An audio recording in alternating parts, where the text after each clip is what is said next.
عورت اور مرد بالکل برابر ہو، شادی کے قوانین کے ضمن میں بھی اور ہر اعتبار سے برابر، وراثت میں بھی برابر۔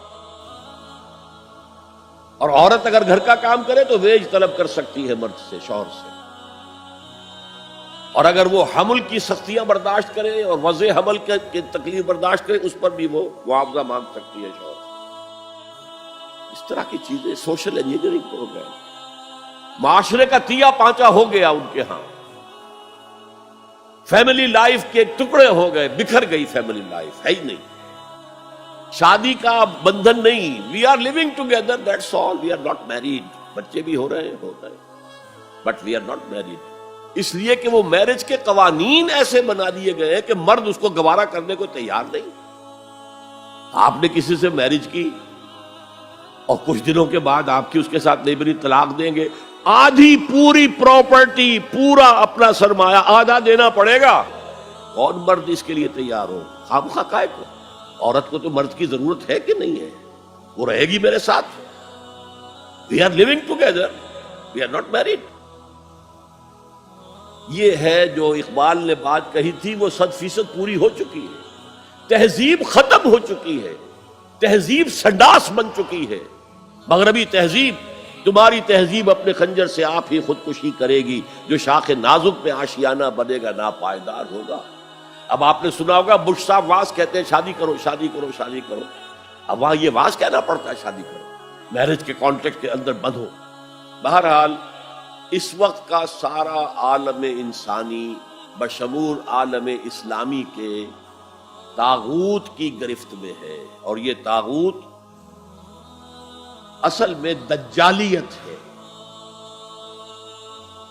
دجل فریب کو کہتے ہیں۔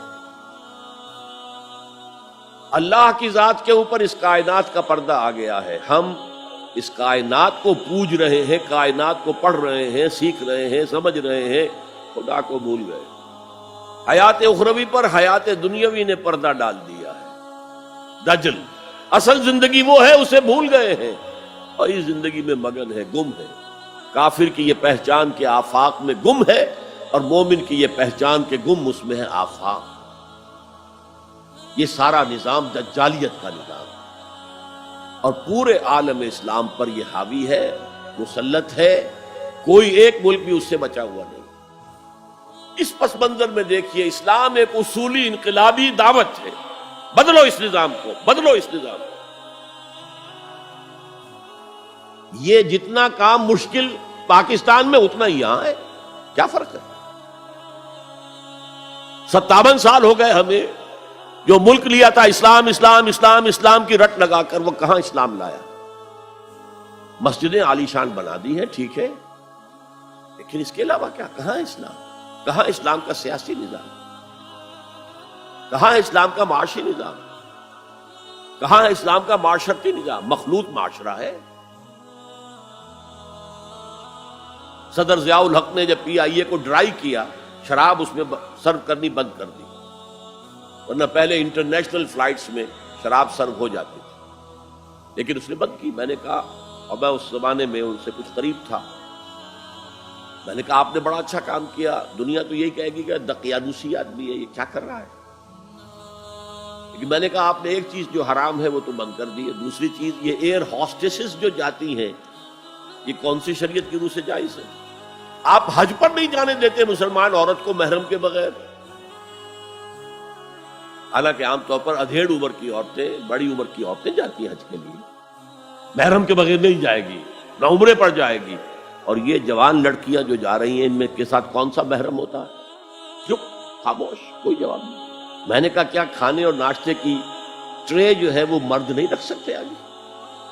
یہ ہے ہمارا طرز عمل کہ اسلام کی کوئی ایک چیز قبول، سر پر، سر آنکھوں پر، اور دوسری چیز جو ہے پاؤں تلے رون دی جائے، جس کی سزا ہمیں مل رہی ہے، الا خزی فی الحیات الدنیا ویوم القیامت یردون الی اشد العذاب۔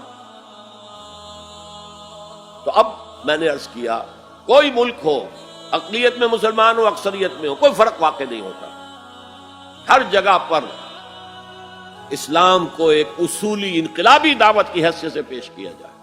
نمبر 3، اکثریت اقلیت کا مسئلہ تو اس سے حل ہوتا ہے کہ ہمارے لیے اسوہ کامل ہے محمد رسول اللہ کی ذات مبارکہ. وہ تو اکیلے تھے جب انہوں نے کام شروع کیا تھا.